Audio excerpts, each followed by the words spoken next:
Quando nós estamos estudando um texto da Bíblia, nós estamos falando de um documento de aproximadamente 2.000 anos de idade. E quando nós falamos de textos de 2.000 anos de idade, existem vários desafios.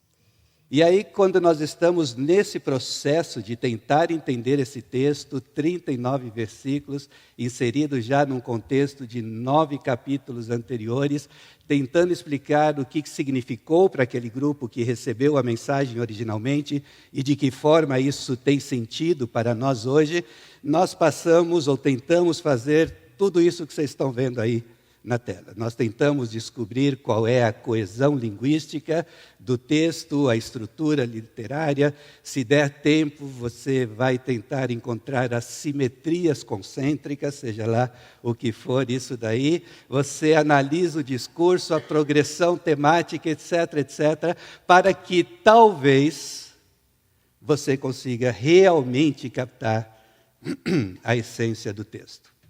Mas ainda assim nós corremos alguns perigos, quando lidamos com um documento de 2.000 anos, de acabar afirmando que o texto não afirma, ou de não afirmar o que o texto sim está afirmando, ou ainda de eliminarmos do texto talvez aqueles conceitos, aquelas passagens que talvez sejam mais incômodas para nós, de acordo com a percepção, com os conceitos e a filosofia de vida que nós temos no século XXI. Eu imagino que já foi dito no começo dessa série que alguns acreditam que foi o apóstolo Paulo que escreveu a carta aos Hebreus, mas na verdade não há um consenso, mas parece ser que essa pessoa era do círculo do apóstolo Paulo. Ele conhecia Timóteo. E também é muito interessante que essa carta foi escrita mais ou menos por volta dos anos 60 a 70. E aqui você já escutou falar desse senhor aqui chamado Nero. Era mais ou menos nessa época em que essa carta estava sendo escrita. Quando você começa a perceber, existem muitas citações no livro de Hebreus, citações do Antigo Testamento. E se você souber hebraico e você for no Antigo Testamento, você vai perceber claramente que as citações que o autor de Hebreus está usando não são oriundas do Antigo Testamento em hebraico, mas de uma versão em grego. E você vai perguntar, que diferença faz? Faz diferença porque isso nos mostra também um pouquinho sobre o público. Quem estava recebendo essa carta? Era um pequeno grupo, talvez como um desses que vocês se reúnem a cada semana. Nós não sabemos bem se esse pequeno grupo estava na Itália, na Palestina, na Turquia. Provavelmente esse grupo recebeu essa carta e depois distribuiu para outros pequenos grupos que estavam ali. Mas nós sabemos, podemos inferir que pelo fato de o autor ter usado a Septuaginta, ou seja, a versão grega do Antigo Testamento, que esses cristãos que receberam esse livro de Hebreus, eles eram judeus, helenistas, ou seja, influenciados pela cultura e filosofia grega, e que tinham, antes de receber a Cristo, convivido com todo o conceito do que significa o templo, os sacrifícios e tudo mais. Não sabemos se eles estavam na Palestina, mas nós sabemos que eles estavam sendo influenciados por essas diferentes correntes. E um dos desafios, nós olhamos um texto como esse e nós começamos a ver conceitos como sacerdote, tabernáculo, sacrifício, derramamento de sangue, etc., etc. E para nós a tendência é que isso não faça nenhum sentido, porque para nós do século XXI, nós não costumamos lidar com essas categorias e com esses conceitos. E como é que nós fazemos então para entrarmos na mente daquelas pessoas que estavam recebendo essa mensagem, para então tentarmos entender o que eles estavam entendendo? Bom, para isso nós precisamos dar uma olhadinha na visão de mundo que eles tinham. E é muito interessante que pelo fato de eles serem judeus, que viviam na época em que o templo ainda existia, em que os sacrifícios ainda estavam sendo oferecidos em Jerusalém, esse grupo que recebeu a carta aos Hebreus era um grupo que entendia perfeitamente o que estava e acreditavam o que estava no Antigo Testamento. Eles entendiam que a criação de Deus era algo perfeita. Eles entendiam que o homem tinha pisado na bola e por isso o homem pecou e isso causou uma separação entre o ser humano e Deus. E eles entendiam que Deus havia comunicado já parte da solução para esse problema chamado pecado, através de Moisés, comunicando várias leis que precisavam ser seguidas para tentar outra vez reduzir e eliminar esse gap, essa diferença que havia, essa distância entre o ser humano e Deus. Eles entendiam que Deus é um Deus 3 vezes santo. Nós vemos na palavra de Deus, Deus é santo, santo, santo. Portanto, Deus é puro, o ser humano é impuro, pecador, desobediente a Deus. E eles entendiam claramente essa diferença entre o sacro e o profano, entre o santo e o impuro, entre o puro e o impuro. Eles acreditavam que existia uma dimensão espiritual, onde os seres espirituais habitam, e essa dimensão espiritual é comumente chamada de céu, como você e eu chamamos. Deus estava nessa dimensão espiritual, mas também entre os homens, caso houvesse as condições corretas. Não me malinterpretem, Deus está em todo lugar, Ele ocupa todas as coisas. Porém, em termos de relacionamento com o ser humano, é necessário que as condições adequadas sejam dadas para que, mais uma vez, haja esse reencontro do divino com o humano. E parte da função, que você já escutou tantas vezes aqui nesses últimos 9 capítulos, do sacerdote, aquele cara que lá no templo, e aliás, deixa eu esclarecer aqui, o livro de Hebreus não menciona o templo nenhuma vez. Fala do tabernáculo, que veio antes do templo. E aqui esse sacerdote, parte da função dele, era realizar os rituais necessários para criar as condições para que mais uma vez houvesse esse relacionamento do divino com o humano. Ele precisava realizar certos rituais que purificavam o tabernáculo, o lugar onde eram realizados os rituais, e purificava o povo também. Uma vez por ano, entre outros sacrifícios, aquele ritual ou aquele festival que nós conhecemos como Yom Kippur, o sacerdote entrava dentro do lugar chamado Santo dos Santos, que existia no tabernáculo, muitas vezes no meio do deserto, quando eles estavam ainda no Êxodo. Ele precisava se purificar, o povo não podia entrar, ele entrava sozinho na presença de Deus para oferecer os sacrifícios e pedir a Deus que perdoasse o povo pelos pecados cometidos. E isso, pelo menos na antiga aliança, criava as condições para que Deus habitasse no meio do seu povo.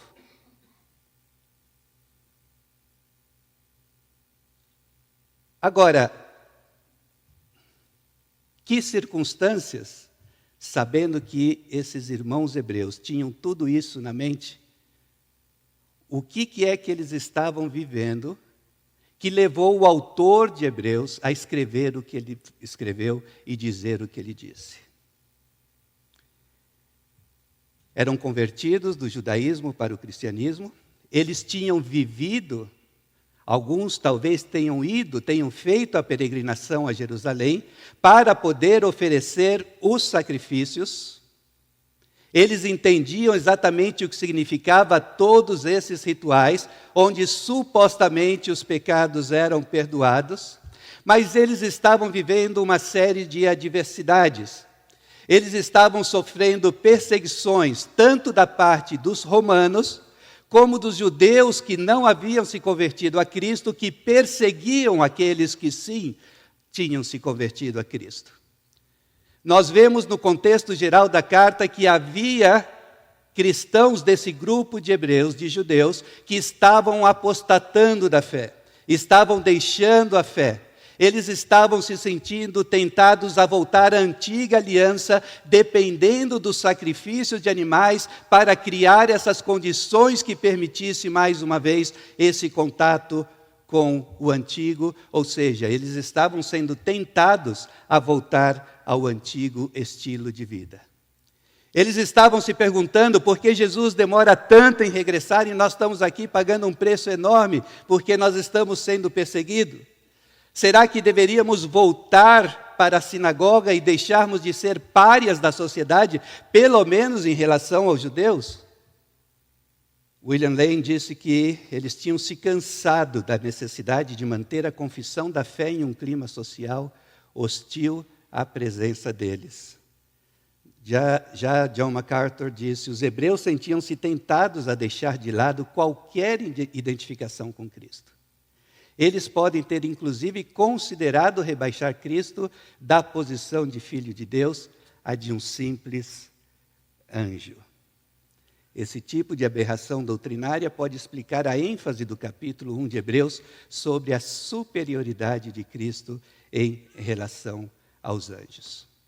E diante dessas circunstâncias, diante do conhecimento prévio que essas pessoas já tinham do Antigo Testamento, o autor de Hebreus começa então a buscar apresentar da melhor forma possível e, na verdade, de uma maneira bem teológica, qual é a solução para essas circunstâncias, esses problemas, essas perseguições, esse desânimo espiritual que eles estão sofrendo. É por isso que ele basicamente apresenta que Jesus é a solução, porque ele, Jesus, pertence a uma ordem sacerdotal superior, a uma aliança superior, ele entrou em um santuário superior e no capítulo 10 ele ofereceu um sacrifício superior.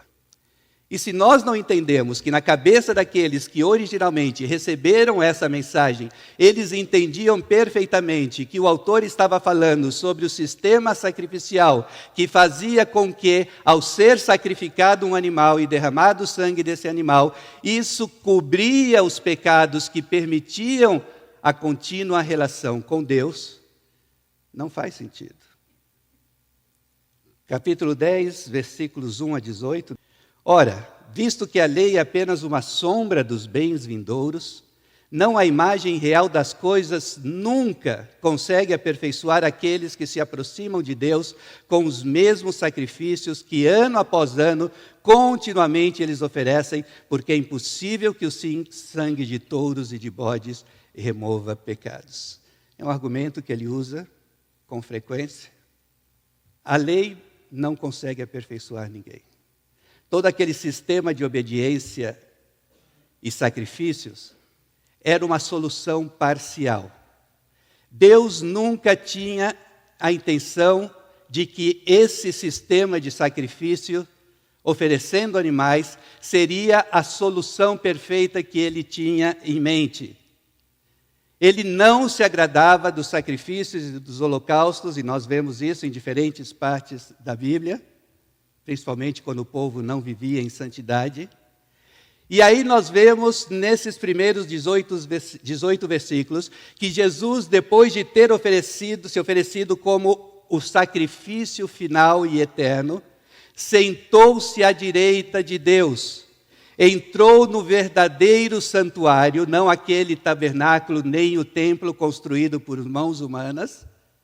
E aí nós vemos Jesus, porém, tendo oferecido para sempre um único sacrifício pelos pecados, assentou-se à direita de Deus, aguardando daí em diante até que os seus inimigos sejam postos por estrado dos seus pés, porque com uma única oferta aperfeiçoou para sempre os que estão sendo santificados. Você tem um grupo de pessoas que está considerando seriamente deixar aquilo que eles aprenderam sobre Cristo para voltar para o sistema de oferecer sacrifícios. E o autor está dizendo, pessoal, não vale a pena. Porque isso que Cristo fez, esse sim é o sacrifício aceito por Deus e realizado uma vez por todas. O autor está dizendo e usando a passagem de Jeremias, muito conhecida por nós, ele está dizendo que esta promessa que Deus fez através de Jeremias estava e tinha sido cumprido com o sacrifício de Cristo, e não através dos sacrifícios anteriores de animais que eram feitos. Esta é a aliança que farei com eles depois daqueles dias, diz o Senhor. Imprimirei as minhas leis no coração deles e as inscreverei sobre a sua mente. E acrescenta, também dos seus pecados e das suas iniquidades jamais me lembrarei. Deus está cumprindo a sua promessa. Um evento cósmico está acontecendo através da morte de Jesus Cristo, o Cordeiro de Deus, o nosso sumo sacerdote. O autor está dizendo que finalmente aquilo que havia sido prometido 600 anos antes, através do profeta Jeremias, está acontecendo. A terra e o céu, finalmente, através de Cristo, estão se unindo, e por meio da ação do Espírito Santo de Deus, as leis do Senhor, todos aqueles rituais já não seriam necessários, porque eles estariam sendo impressos no meu e no seu coração, e não mais em tábuas de pedra, como aconteceu com Moisés. E os pecados já não seriam apenas cobertos, como era o caso quando havia sacrifício de animais, eles foram perdoados, esquecidos. Em Cristo, Deus já não lembra mais do meu e do seu pecado. Por isso, não voltem para o seu estilo de vida antiga. E aí chega uma parte de Hebreus que nós, pregadores, gostamos bastante. Versículos 19 a 25, essa palavra fantástica que você está vendo aí na sua frente. Portanto, eu até fui buscar no grego profundo para ver o que isso significa. Por essa razão, consequentemente, sendo assim, ou seja, tudo isso que nós acabamos de escutar, já que Jesus Cristo é o derradeiro sacrifício, já que Jesus Cristo é aquele sacerdote que entrou no Santo dos Santos, já que Jesus Cristo fez, não somente cobre as minhas culpas, mas perdoa os meus pecados e faz com que Deus se esqueça das minhas iniquidades, quais são as consequências? Quais são as implicações? Podemos agora, sem hesitação, caminhar direto para Deus até o lugar santo, já não precisamos ficar do lado de fora. Jesus preparou o caminho pelo sangue do seu sacrifício e atua como sacerdote diante de Deus. A cortina que dá acesso à presença de Deus é o corpo de Cristo. Então vamos em frente, cheios de fé, confiantes de que estamos apresentáveis para Ele. Vamos nos agarrar as promessas que nos fazem prosseguir. Ele sempre mantém a sua palavra. E aqui uma demonstração interessante, antes de vir uma mais forte. Não evite as reuniões de culto, como alguns fazem. E eu fiquei aqui pensando, eu não sei se a internet vale, para não cair nesse problema aqui. Desprezando os irmãos, ainda mais agora que o grande dia se aproxima. O grande dia, ele está se referindo à volta de Jesus. Então, não somente Jesus Cristo fez algo incrível, como agora nós devemos viver na expectativa de algo mais incrível ainda que vai acontecer, por fé, porque Ele está voltando. Isso faz com que, quando Deus olha para você e para mim, Ele está vendo Jesus Cristo. E como nós estamos em Cristo, Ele nos vê santos, prontos para entrarmos na sua presença, o que não podia ser feito através do sacerdote, porque só o sacerdote entrava. Agora você e eu, porque nós estamos em Cristo, nós podemos entrar no tabernáculo, no Santo dos Santos, e não aquele feito por mãos humanas, mas o próprio céu se abriu para que você e eu possamos viver agora as bênçãos celestiais e os benefícios dessa comunhão com Deus em Cristo Jesus, nosso Senhor. Se estamos em Cristo, as condições estão dadas para que o Deus Santo habite e passeie no meio do seu povo. Se você e eu estamos em Cristo, nós não somente podemos entrar no tabernáculo celestial, como estamos criando as condições para que, quando estamos aqui reunidos, Ele caminha no nosso meio. Mas diante de tantos privilégios, obviamente, em algum momento ia chegar uma bronca, não tinha jeito. E aí, quando nós passamos para a próxima etapa, próxima parte desse capítulo 10 do livro de Hebreus, e aqui nós vamos entrar numa parte complicada. E o que o texto está dizendo anteriormente ao versículo 26 é que nós vamos viver em santidade de vida porque estamos em Cristo, que está nos santificando, e por isso nós temos acesso ao tabernáculo, ao santuário, ao Santo dos Santos, através e em Cristo. Mas lembrem-se que aqueles que receberam a carta, eles estavam passando por momentos de lutas, de dúvidas. Estavam pensando em sair, como alguns já tinham saído e deixado a fé. E aí nós começamos a ver o que acontecerá se nós não vivermos em santidade. Porque depois de tudo isso que nós vimos, se continuarmos a pecar de propósito, depois de termos recebido o conhecimento da verdade, já não resta sacrifício pelos pecados. Pelo contrário, resta apenas uma terrível expectativa de juízo e fogo vingador, prestes a consumir os adversários. Eu já disse em outro momento que eu acredito que a teologia protestante, em algum momento, a partir do século XVII ou XVIII, ela sofreu uma domesticação. Eu acho que existe, sim, essa palavra docilização. E, na verdade, o que aconteceu é que, como aquele projeto iluminista, onde somente o que era racional era verdadeiro, começou a penetrar na mente e coração dos cristãos e dos teólogos, e nós começamos a fazer pequenas adaptações e alterações para que a nossa pregação não ferisse a sensibilidade daqueles iluminados que entendiam que nós cristãos éramos supersticiosos. E quando nós chegamos a passagens como esta, que fala sobre terrível expectativa de juízo e fogo vingador prestes a consumir os adversários, quando a gente fala sobre que se nós continuarmos a pecar de propósito, já não há o que fazer, já não há sacrifício pelos pecados, nós tentamos buscar formas mais dóceis de apresentar e explicar essa passagem. Versículo 10, 30. A vingança pertence ao Senhor. O Senhor julgará o seu povo.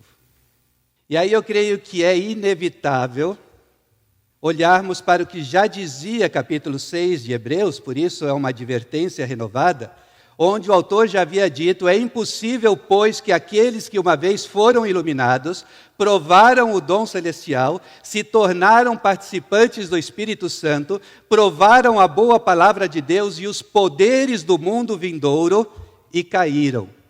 Sim, é impossível outra vez renová-los para arrependimento, visto que de novo estão crucificando para si mesmos o Filho de Deus e expondo a zombaria. E um teólogo reformado, quando perguntaram para ele sobre a espinhosa controvérsia do evolucionismo e do criacionismo, ele respondeu: para alguns esta é uma questão de tudo ou nada. Quando as pessoas me perguntam qual é a idade da Terra, eu respondo, olha que profundo, eu não sei. Porque realmente eu não sei. Esse texto está dizendo que nós perdemos a salvação? Existem teólogos absolutamente respeitados por todo o povo evangélico, que amam profundamente ao Senhor, que dirão, sim, é possível perder a salvação. E existem teólogos profundamente apaixonados pelo Senhor, absolutamente respeitados pela comunidade evangélica, que vão dizer com toda a convicção, não é possível perder a salvação. Não me considero calvinista, mas eu não creio que seja possível perder a salvação, depois de analisar diferentes evidências na Bíblia. Mas eu acho que vale a pena atender ao que John Stott diz. Devemos nos aproximar e lidar com esses assuntos com humildade, sem prepotência, clamando a Deus por misericórdia. Como será que os hebreus entenderam esse texto quando eles receberam essa mensagem? Não creio, aliás, eu deveria ter dito, tenho certeza, que eles não perderam o tempo deles começando a discutir quem era calvinista e quem era arminiano. Calvinista é quem crê que não perde, arminiano é aquele que crê que perde.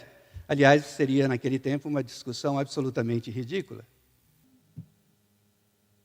E eles entendiam que nós não temos que resolver todas as tensões na Bíblia.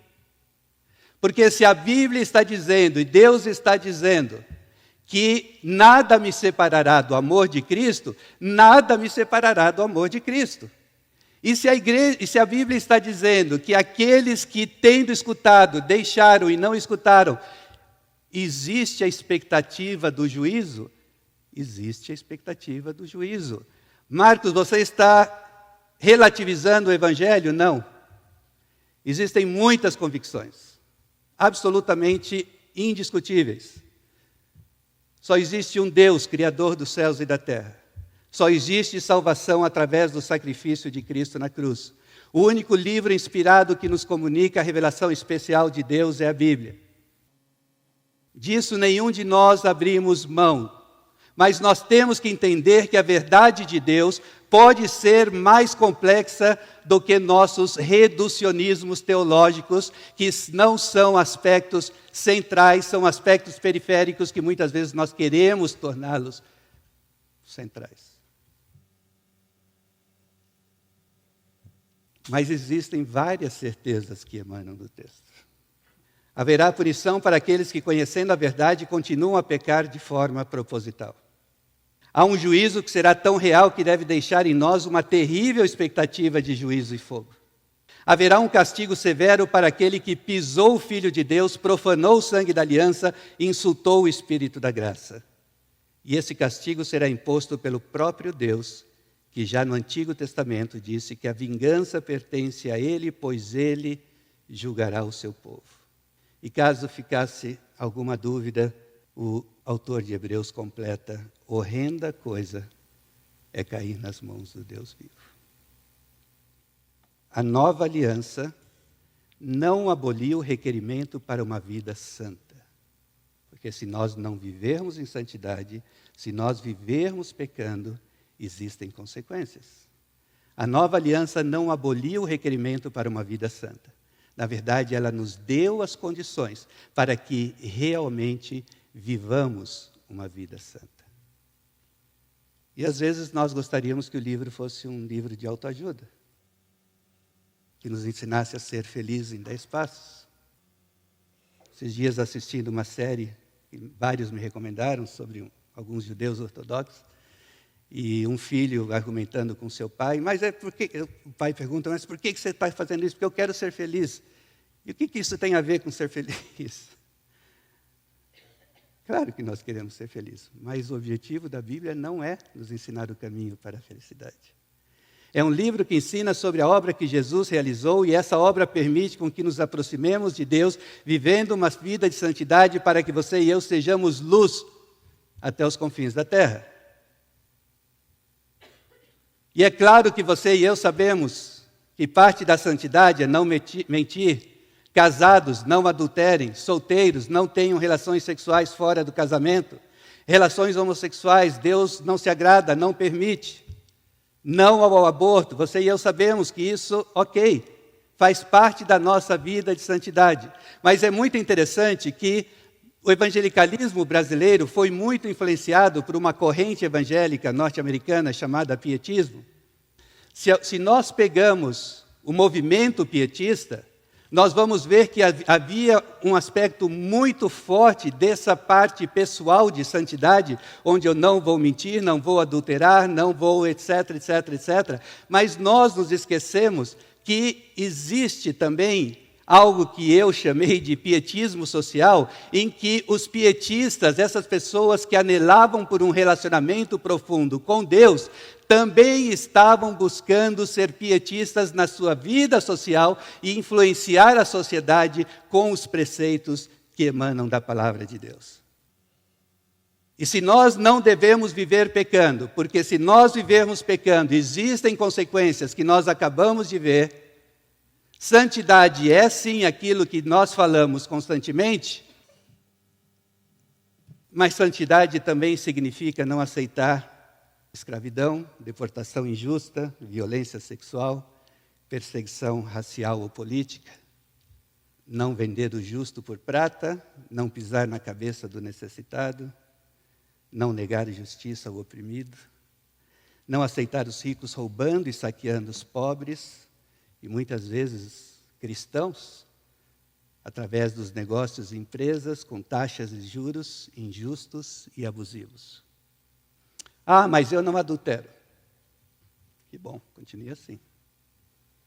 Eu não caio em fornicação. Ótimo. Mas também santidade significa evitar envolvimento com empresas que ganham bilhões através de atividades que extorquem, empobrecem, envenenam, abusam, oprimem e matam. A falta de santidade também é atirar a justiça no chão, odiar quem defende a justiça no tribunal, impedir que se faça justiça aos pobres nos tribunais, ao negociar exigem suborno, aumentam o preço, usam balanças desonestas, misturam palha com trigo e vendem como se fosse trigo puro.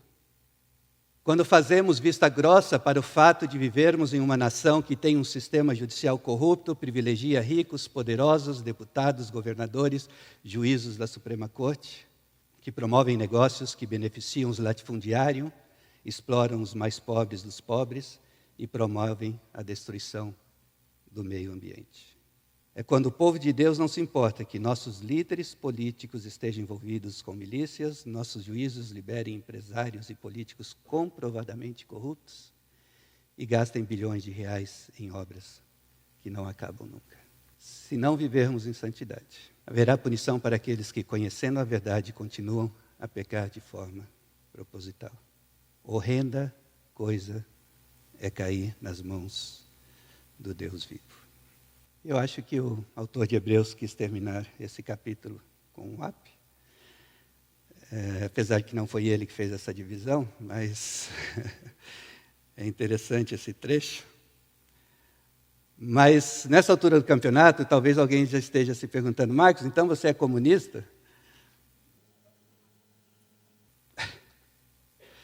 Pois é, o que eu acabei de dizer foram retirados absolutamente quase ipsis literis do livro de Amós. Em Amós, Deus está dizendo que seu povo sofreria consequências por não andar em santidade.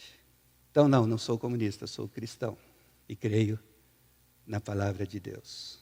John Stott disse que a igreja está plenamente plena da plenitude e da presença de Cristo. E à medida que a igreja avança no meio da injustiça e da escuridão, ela está fazendo com que o Cristo ressurreto encha todas as coisas com a sua presença e faça com que todos os poderes espirituais das trevas, as potestades que controlam as instituições humanas, fujam diante da luz da sua presença. E a luz da presença de Cristo vai brilhar através de você e de mim, à medida que nós vivemos em santidade. E só assim o nome de Deus será glorificado entre as nações. E aí, diante da possibilidade de que os cristãos titubeiem em relação à sua fé e o seu compromisso com uma vida de santidade, o autor de Hebreus oferece uma solução e ele termina dessa forma, e com isso eu termino. Lembrem-se dos dias passados, quando depois que foram iluminados, vocês sustentaram grande luta e sofrimentos. Em certos momentos, vocês foram transformados em espetáculo, tanto para serem insultados quanto para serem maltratados. Em outros tempos, vocês se tornaram coparticipantes com aqueles que foram tratados assim, porque vocês não apenas se compadeceram daqueles que estavam presos, mas também aceitaram com alegria perder os seus próprios bens, porque sabiam que tinham um patrimônio superior e durável. Ou seja, os olhos deles, no meio da dificuldade, lá atrás, tinha sido tirar os olhos dos problemas e colocar os olhos em Jesus Cristo, o sumo sacerdote, que ofereceu o sacrifício de uma vez por toda, entrou no santuário celestial e leva você e eu com ele. Vocês precisam perseverar para que, havendo feito a vontade de Deus, alcancem a promessa. E aí ele cita uma passagem de Abacuque, porque ainda dentro de pouco tempo, aquele que vem virá e não irá demorar. Mais uma vez, aguentem firme, Jesus Cristo vai voltar. Mas o meu justo viverá pela fé, e se retroceder, dele a minha alma não se alegrará. Porém, nós não somos daqueles que retrocedemos para a perdição,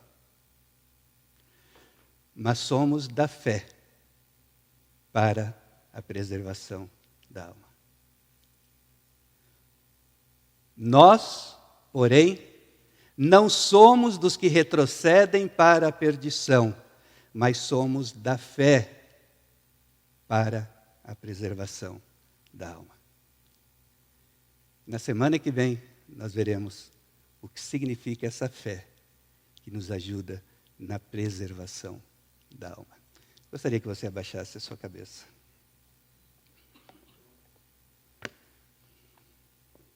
Senhor, obrigado pelo sacrifício fantástico de Jesus Cristo, que faz com que quando Tu estejas olhando para cada um de nós, na verdade, é Cristo quem aparece, e por causa disso podemos entrar na Tua presença e Tu habitas no nosso meio e passeia entre nós. Mas ao mesmo tempo, Senhor, vimos essas advertências tão sérias. Portanto, ó Pai, pedimos e rogamos, ajuda-nos pelo poder do Espírito Santo de Deus a caminharmos em santidade. E que possamos viver nessa grande expectativa de que Jesus está voltando. E que, portanto, nós perseveraremos em fé, sabendo que o que nos espera lá é muito melhor do que nós podemos ter aqui.